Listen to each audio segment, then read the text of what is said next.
Kasi may like kaming artista dati. Sana mapanood nyo to. Ano ba sasabihin ko? Hindi ko itong ginagamit tong content na to, tong artista na to. Guys. Ayan guys, so. Pan talaga ako ng Bini, hindi ko to ginagamit, promise. Dati nga, ayoko nga dito eh. Sumayin ako sa pantropy ko. Nanggustuhan ko na. Kaya nga bumili nga ako nito eh, oh. Fan talaga ako guys, hindi ako nagbibiro, hindi ako sinungaling. Kahit noon pa lang, gusto nyo patunayan ko sa inyo kahit sikat na ako ngayon eh. Anuin ko tong vlog na to, ano na to.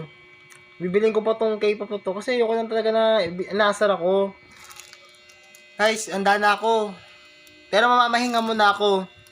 Bini, wish ko magustuhan mo tong message ko sa inyo. Wish ko, ito pala, naisip ko pala. Gugulan kasi ako eh. Ginawa ko kayo ng cartoon. Kumbako. Ayan yung pangalan ko. Ayan, Bini. Kasali kayo sa cartoons ko. Promise.